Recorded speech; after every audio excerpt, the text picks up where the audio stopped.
So now I'm on record. Before I proceed, I want to find out if I'm audible enough. Can you people hear me? Yes, please. Yes, sir. Yes, sir. Okay. Did someone say no?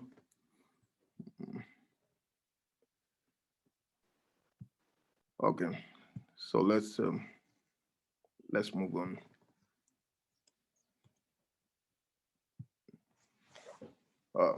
Today we're looking at inductive reasoning. In our last class, we did deductive reasoning. And we're saying that deductive reasoning is reasoning in which the relationship between the premises and the conclusion is logical. We say that, like mathematics, the meanings of the contents don't matter. They don't matter for the validity of the argument. Whether the contents are true or false, don't count in determining the validity of a deductive argument. So an argument could be valid, a valid modus ponens, modus tollens, hypothetical syllogism, disjunctive syllogism, whether it is true or not. If the argument is true, then that's the choice of the person who is making the argument. So all that mattered for deductive reasoning is the relationship between the premises and the conclusion. It has to be logical. Then for inductive reasoning, the relationship is not logical. It's possible to affirm all the premises and deny the conclusion without contradiction. Remember the example we gave of inductive reasoning. 95% of men are honest. Peter is a man, therefore Peter is honest. We say there are two possible conclusions. Peter is honest, Peter is not honest. So that means that you can affirm all the premises and you can deny the conclusion without contradiction. You can say 95% of men are honest, Peter is a man, Peter is not honest. There's no contradiction. So then that's because the premises are capable of producing more than one conclusion. So in that case, when you are dealing with an inductive argument, you need to look at the meanings of the contents and then use common sense to determine for yourself whether this argument is close to the truth, because inductive arguments are first of all, they are not valid. What you want to find out is how close are they to being correct. They can't really be correct. You are just judging them by their closeness to the truth, not that they are true. So inductive arguments, premises provide reason for believing in the likelihood of the conclusion. So that's a deductive argument. Believing in the likelihood. But the premises do not guarantee the conclusion. So inductive arguments are probability arguments, because inductive arguments do not depend on rules. They are harder to evaluate. So it is more difficult to evaluate an inductive argument because you are looking at more than one possible conclusion. If an argument has only one possible conclusion, you don't need any energy to evaluate it. It is when you are faced with more than one conclusion, then you know that you have some work to do. Then verifiable and confirmable statements. Now, verifiable statements are statements we can directly test or verify. They are usually factual or empirical statements. Verifiable statements. Example, Kofi lost strength with age. So this is a verifiable statement. But confirmable statements are statements we cannot verify directly, except through verifiable statements. Example, all men lose strength with age. Now look at their combination. You have premises that are verifiable statements, and then you have conclusions that are confirmable statements. So you can see that the premises can be directly verified. The conclusion cannot be directly verified. So that's how you see inductive arguments. You You can directly verify the premises and you cannot directly verify the conclusion. So that tells you that for an inductive argument, the premises are most of the time factual statements. Factual statements. Okay. Another example, Mary reached menopause by 40. Grace reached menopause by 35. Meredith reached menopause by 33. Rose reached menopause by 34. Edith reached menopause by 38. Sophia reached menopause by 45. Therefore, half of all women will reach menopause by 35.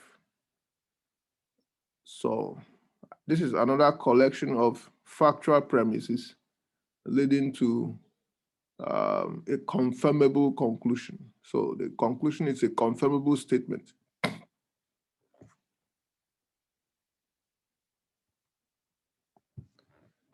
How do you detect a confirmable statement? There are two ways of detecting confirmable statements. First of all, they are not directly testable or verifiable. We've seen that. But secondly is that they can be converted into conditional statements. You can convert a confirmable statement into any statement you can convert to a conditional is a confirmable statement. It's not a verifiable statement, it's a confirmable statement. So you cannot convert a factual statement into a conditional. It is only a confirmable statement that you can convert into a conditional. So whenever you are able to convert a certain statement to a conditional, then you know it is a confirmable statement. Look at this categorical statement. No leader steps down from power unless compelled by a coup or constitution. Now, to convert it to a conditional, if X is a leader, then X will not step down unless compelled by a coup or constitution. So that tells you that it is a confirmable statement. Now, this is another clarification we need to make. We made it in the last class. Finite and infinite reference classes. We said that the finite reference class is a class of countable items. Examples, this copper, that man, some boys, that table, and so on. And then the infinite reference class is a class of uncountable items. Example, all metals, all men, all voters. Now we need that clarification because of this. Remember I talked about confirmable statements, and they are usually the conclusions of inductive arguments. Now there are two kinds of confirmable statements. You have the ones we call the law-like hypothesis and statistical hypothesis. So that tells you that those confirmable statements, which are usually the conclusions of inductive arguments, the conclusions of inductive arguments are not only confirmable statements, they are also called hypotheses.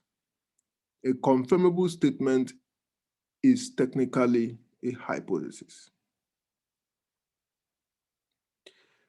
Law-like hypotheses are confirmable statements that refer to all members of a class. That is, they use the infinite reference class.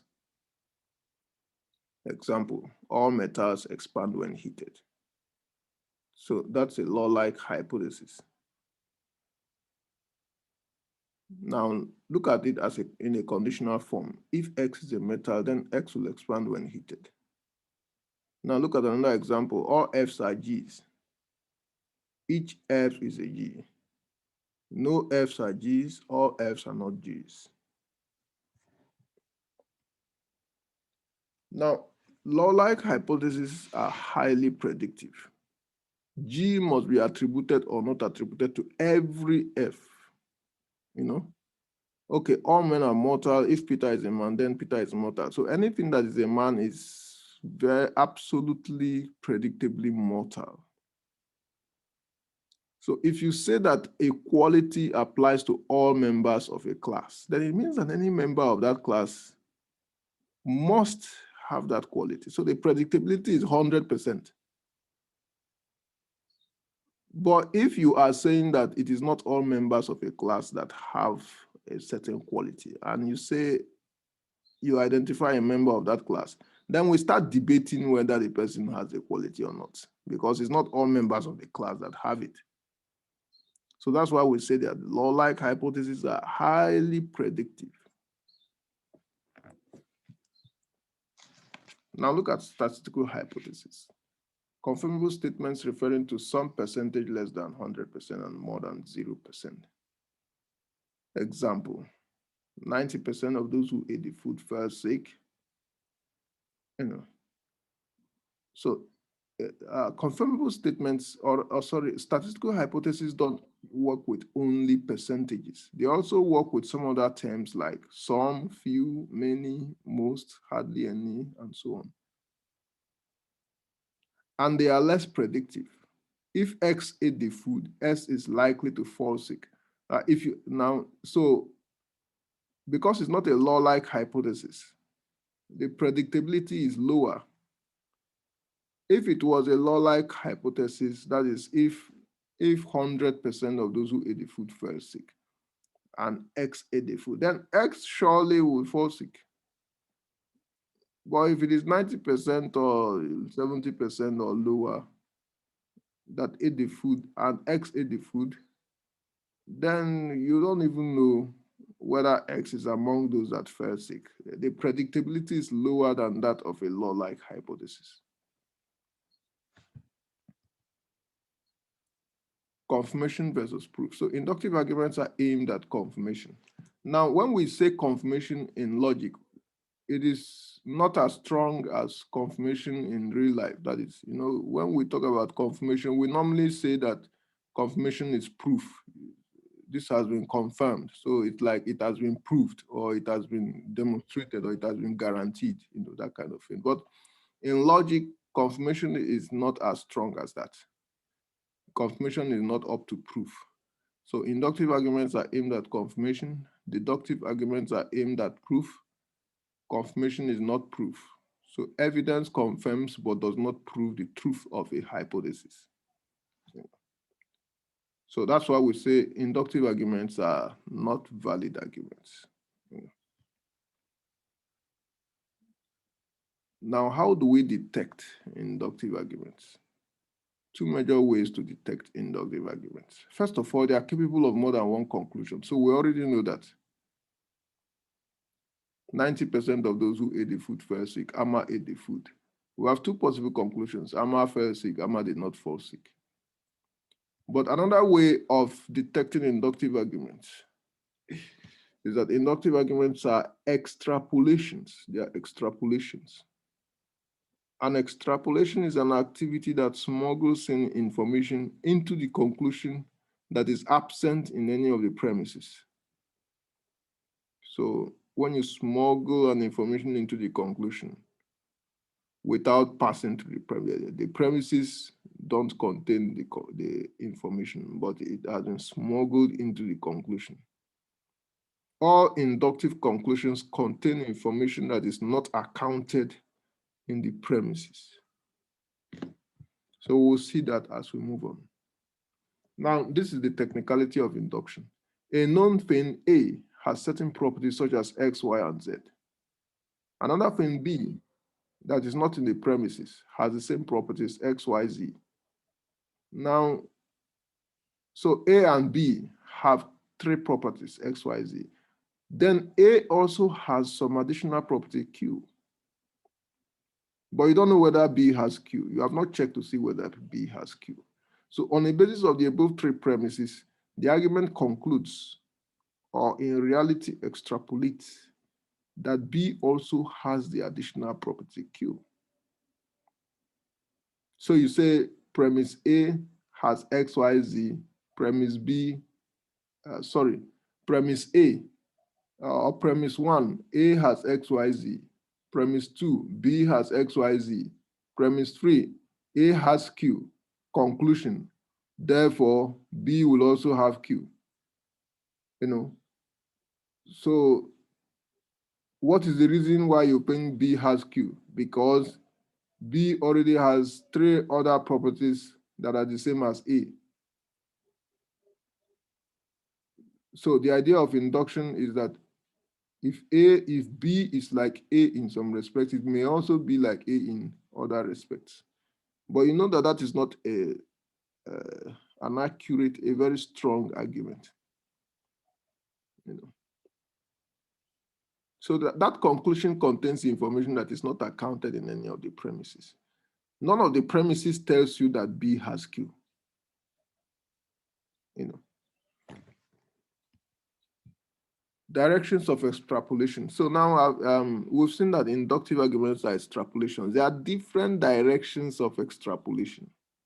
First of all, we have part-whole extrapolations, attributing something to a whole that constitutes a part or parts. We have two types. We have generalizations and statistical syllogisms. Generalization: Peter is strong, James is strong, therefore all men are strong. So this is called a generalization. We are generalizing from Peter and James to all men. So you can see that it's not a very strong argument. Then we have statistical syllogisms. Most Canadian university students drink alcohol. Caroline is a Canadian university student, therefore Caroline drinks alcohol. So you can see it is not a very good, the argument actually has two conclusions. You can also say Caroline doesn't drink alcohol. So that's how bad the argument is. Then we have analogies, arguing that something possesses the same thing as another because they both possess some other properties. So we just saw that right now, but what we are now bringing it here because it's called analogy. Argument by analogy. Example. The structural adjustment program was good for Cameroon, which is a third world country. The structural adjustment program was good for Uganda, which is a third world country. The structural adjustment program was good for Senegal, which is a third world country. The structural adjustment program was good for Nigeria, which is a third world country. Therefore, the structural adjustment program must be good for Togo, which is a third world country. So this is an argument by analogy.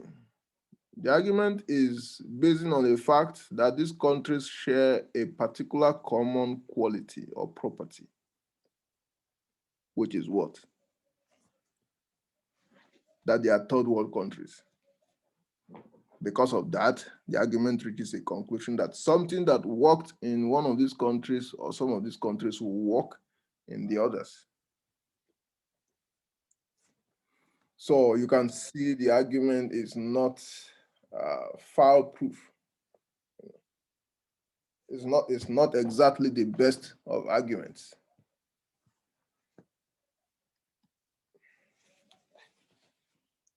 Then we have predictions. Attributing a quality to a future event because of the level of frequency of past occurrences of the same quality in similar events. Tyson has won his last 30 boxing fights. Therefore, Tyson will win his next boxing fight. But what if he loses? So the argument is based on the fact that he won the last 30 to say that he will win the next one, you know. But there's no information in the premise that supports the conclusion. And information has been smuggled into the conclusion that is not contained in the premise because the past is not the future.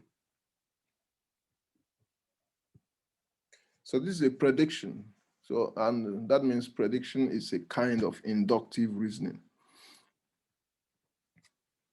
Two kinds of enumerative inductive arguments based on strength. Or basically, what we want to look at two kinds of inductive arguments based on their strength. One is supposed to be stronger than the other, you know. Now, an enumerative argument is an argument with many premises. That is, you are kind of enumerating the premises like a list. The first kind of argument is the first kind of inductive argument is the one that with law-like hypothesis as conclusion. And then the second one is the one with statistical hypothesis as conclusion.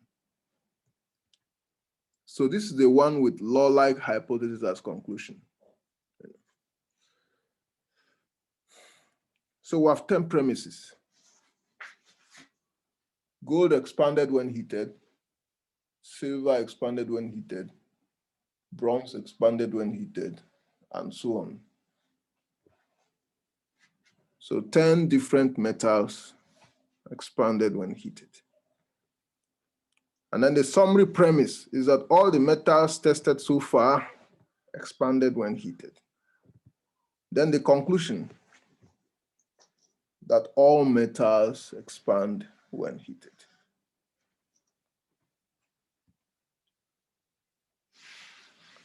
Now the technicality, premises 1 to 10 are verifiable or particular statements.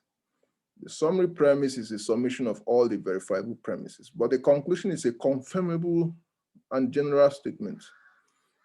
So the argument is strictly invalid. It involves jumping from verifiable to confirmable statements. That's why confirmation is not proof and inductive arguments are not valid. Now let's go to the argument. Let's go back to the argument. Premises 1 to 10 are verifiable statements. And the summary premise is also a verifiable statement, all the metals tested so far. But the conclusion is talking about all metals. Remember I told you the last time that all the men is not the same as all men. All the men can be counted. All the men in this class, all the men in this university, all the men in this town, they can be counted.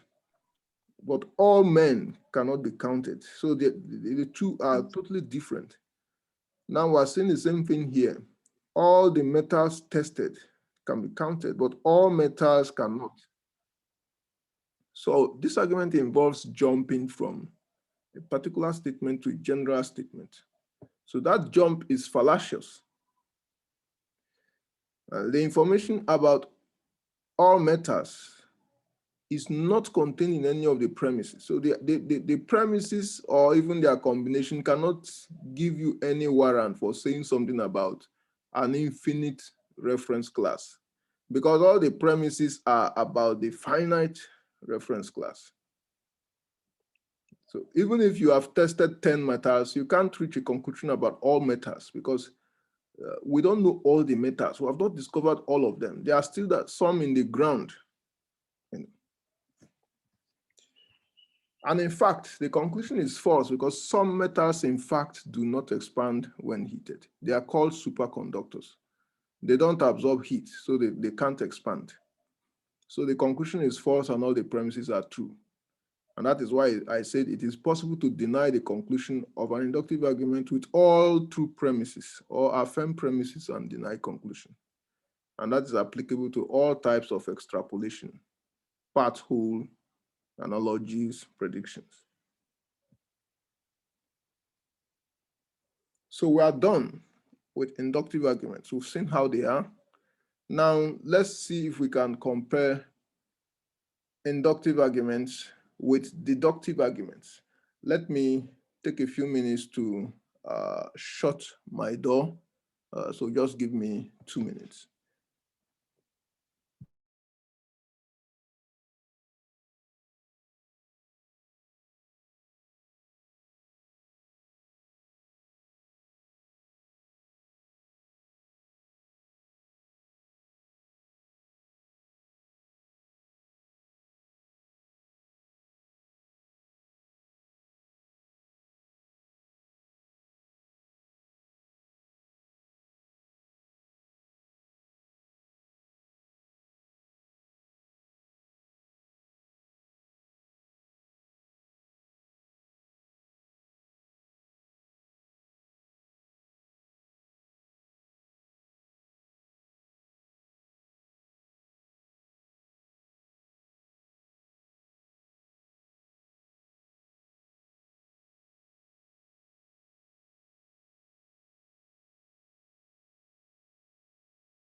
Okay, so I'm back.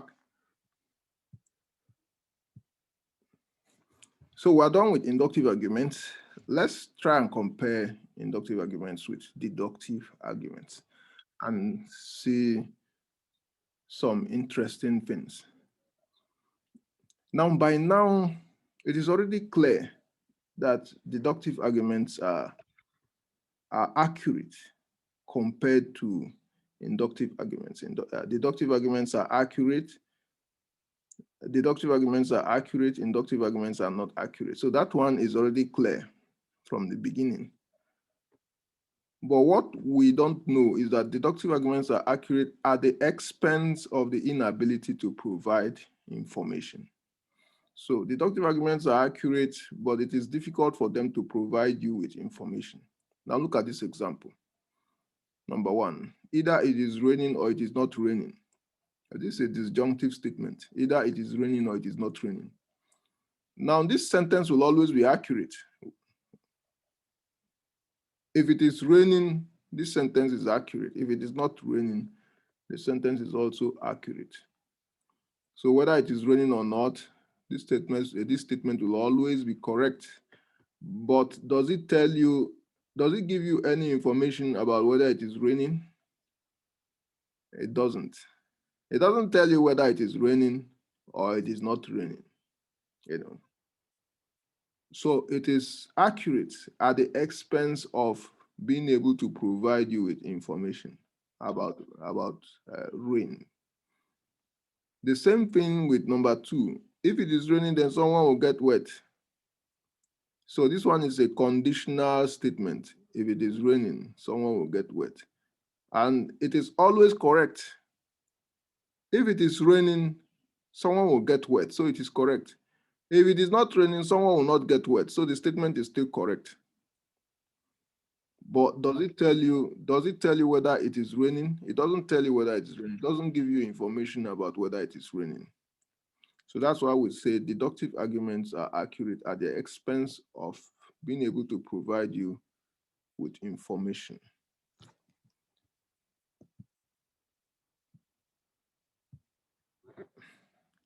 On the other hand, inductive arguments provide information at the expense of accuracy. So with inductive arguments, it is the other way around.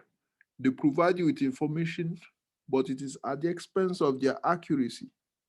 Now, those pieces of information that are smuggled into the conclusion of inductive arguments, that is the information that, the new information that inductive arguments provide, but they stand the risk of not being correct. Sometimes they are correct, sometimes they are not.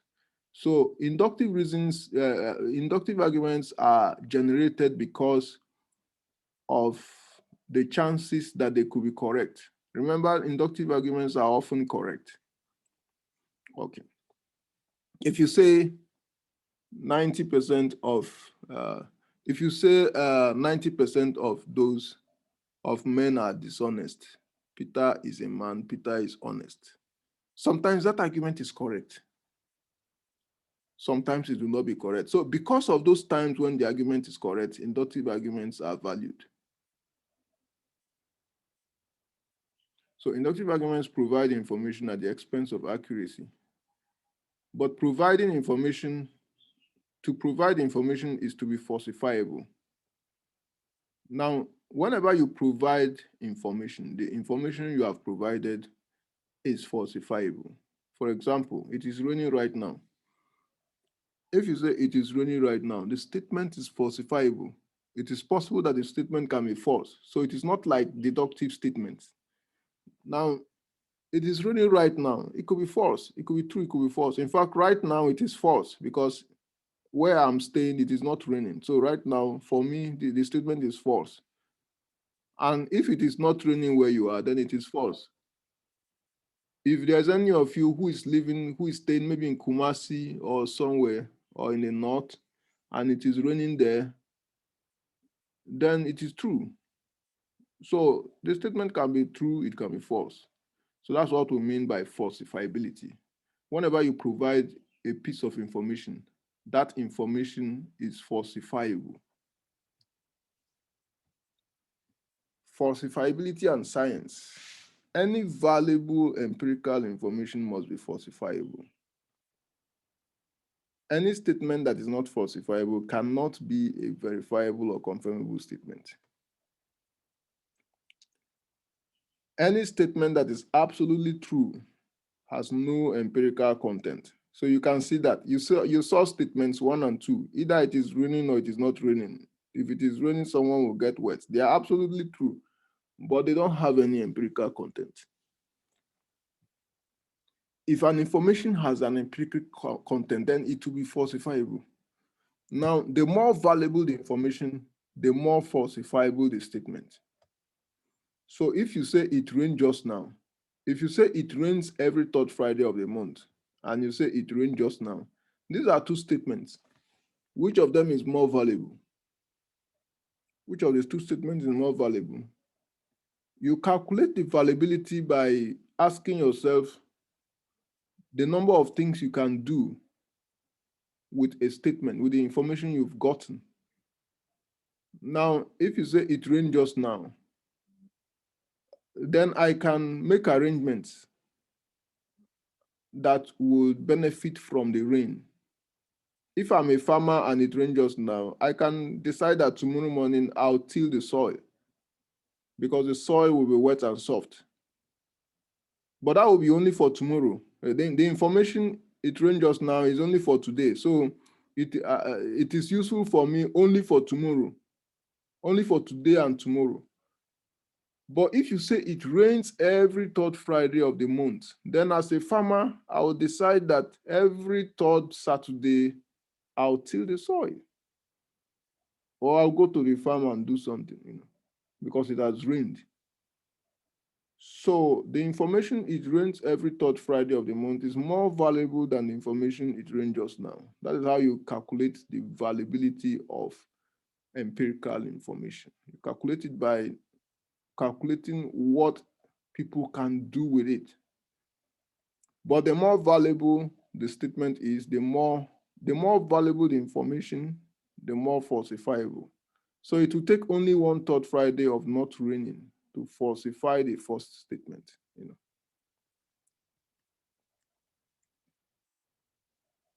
Now let's look at the second kind of inductive arguments. Arguments with statistical hypotheses as conclusion.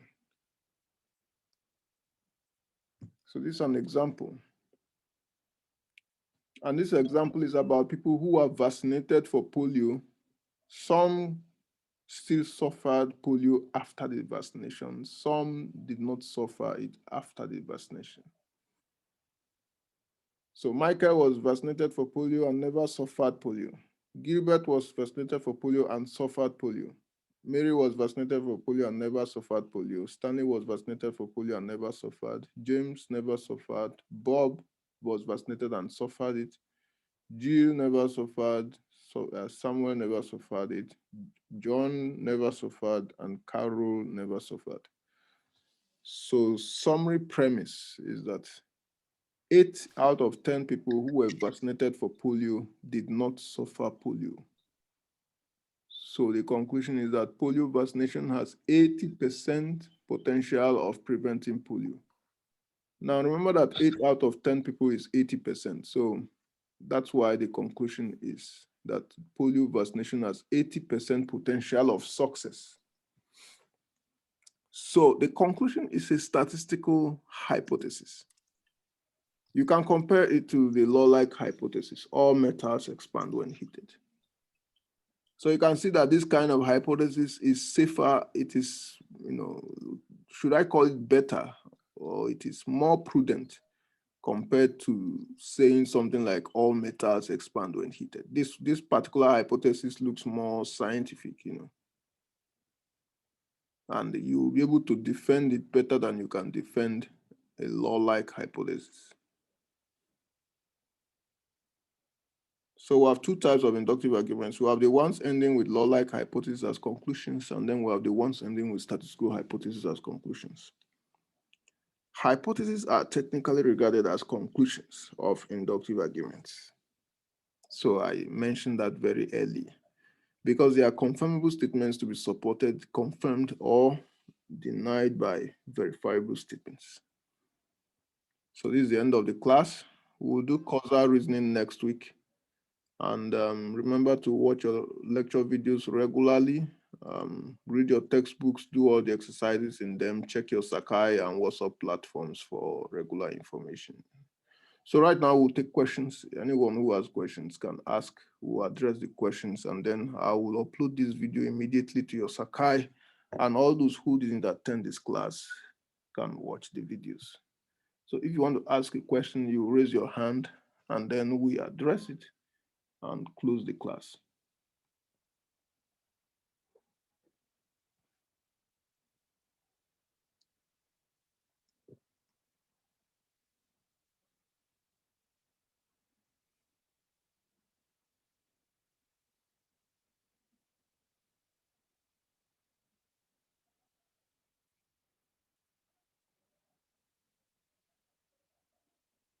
Laurentia.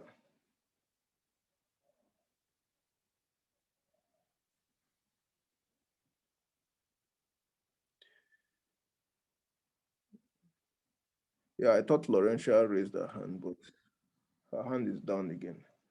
So, well, the lecture is a pretty straightforward one. You can watch the videos again later. Emmanuel Opoku. Sir, good morning. Yeah, good morning. Sir, please, can you say how long for those summer days before COVID-19 is a valid judgment? No, I wouldn't answer that question. It's supposed to be part of your assessment. You are supposed to be discussing these things in groups. Do you discuss in groups? No, sir. So that's very bad. We're supposed to be discussing in groups. In my undergraduate days, we discussed before our exams, we discussed, and even the assessments, we discussed our topics in groups. It helps you to understand them better. And then, I mean, you pull your resources together. You lean on each other's strengths. Okay. And it is a very, very, very good. So the fact that you guys are not, the fact that the pandemic doesn't prevent you from discussing in groups. You have WhatsApp groups. Apart from Zoom, you have WhatsApp groups. The Zoom itself is free. You have the free one, 45 minutes. You just link up with some friends, discuss some things, and I mean, you check the amount of communication you do on social media. You can just convert it to academic discussions and stop discussing fashion and designing and the politics of Ghana when you have not gotten anywhere.